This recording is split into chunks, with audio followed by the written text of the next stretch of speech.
इस बार गणेश चतुर्थी, संकटी चतुर्थी का व्रत कब है और कैसे करें? तो इस बार 29 जनवरी सोमवार को रखा जाएगा संकटी चतुर्थी का व्रत। और इस दिन भगवान गणेश और संकट माता की पूजा की जाती। संकट चौथ की संकटी चतुर्थी, वक्र तुंडी चतुर्थी, माही चौथ, तिल कुटा चौथ भी कहा जाता है। मान्यताओं के अनुसार इस दिन अगर सभी माताएं अपनी संतान के लिए व्रत रखती हैं और उनकी लंबी उम्र की कामना करती हैं।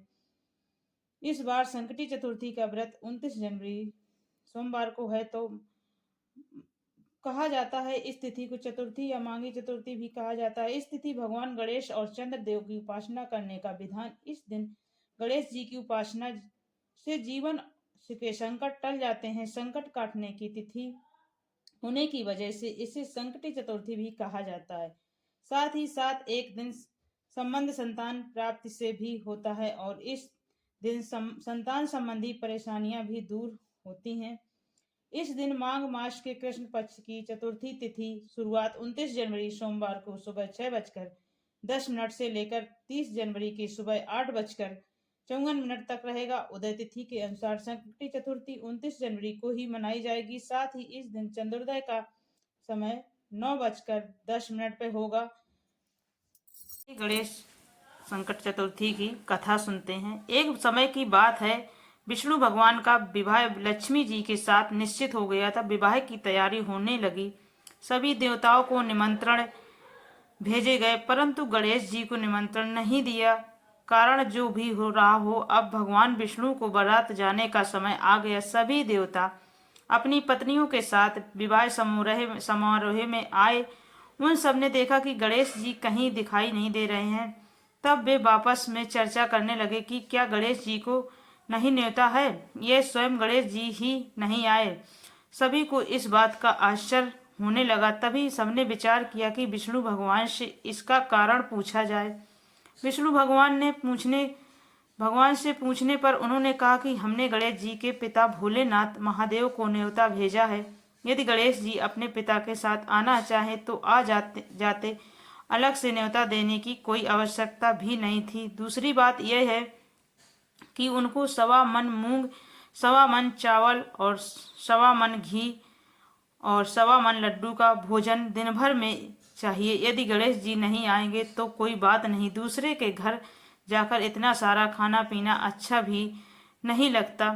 इतनी वार्ता कर ही रहे थे कि किसी एक ने सुझाव दिया, यदि गणेश जी आ भी जाएं तो उनको द्वारपाल बनाकर बैठा देंगे कि आप घर की याद रखना। आप तो चाहे चूहे पर बैठकर धीरे धीरे चलोगे तो बारात में पहुंच बहुत पीछे रह जाओगे। ये सुझाव भी सबको पसंद आ गया, तो विष्णु भगवान ने भी अपनी सहमत दे दी। होना क्या था कि इतने में गणेश जी वहां आ पहुंचे और उन्हें समझा बुझाकर घर की रखवाली करने बैठा दिया। बारात चल दी। जब नारद जी ने देखा कि गणेश जी तो दरवाजे पर ही बैठे हुए हैं, तो वे गणेश जी के पास आए गए और रुकने का कारण पूछा। गणेश जी ने कहने लगे कि विष्णु भगवान ने मेरा बहुत अपमान किया है। नारद जी ने कहा कि आप अपनी मूषक सेना को आगे भेज दें तो वह रास्ता खोल देगी, जिसने उसने उनके वाहन धरती में धंस जाएंगे। तब आपको सम्मान पूर्वक बुलाना पड़ेगा। अब तो गणेश जी ने अपनी मूषक सेना जल्दी से आगे भेज दी और सेना ने जमीन पोली कर दी। जब बारात वहां से निकली तो रथों के पहिए धरती में धंस गए। लाख कोशिश करे परंतु पहिए नहीं निकले। सभी ने अपने अपने उपाय किए परंतु पहिए तो नहीं निकले, बल्कि जगह जगह से टूट गए। किसी को समझ में नहीं आ रहा था कि अब क्या किया जाए।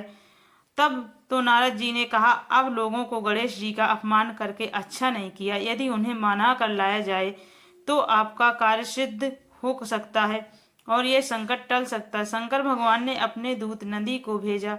वे गणेश जी को लेकर आए और गणेश जी के आदर सम्मान से साथ पूजन किया। तब कहीं रथ के पहिए निकले।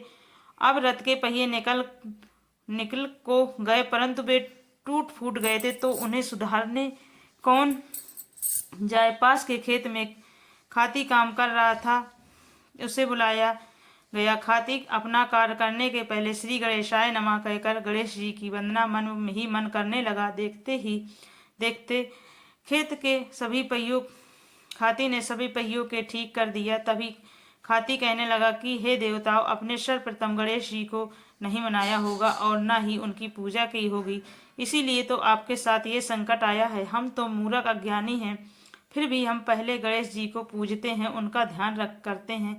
आप लोग तो देवतागण हैं, फिर भी आप गणेश जी को कैसे भूल गए? आप लोग भगवान श्री गणेश जी को जय बोलकर जय जयकारा बोलकर आपके सब काम बन जाएंगे और कोई संकट भी नहीं आएगा। ऐसा कहते हुए बारात वाले वहां से चल दिए और विष्णु भगवान का लक्ष्मी जी के साथ विवाह संपन्न करा के सभी साकुशल लौट आए। हे गणेश जी, आपने जैसा विष्णु जी को काम संभाला वैसा सबका कार्य सिद्ध कर जो। बोलो गजानन भगवान की जय।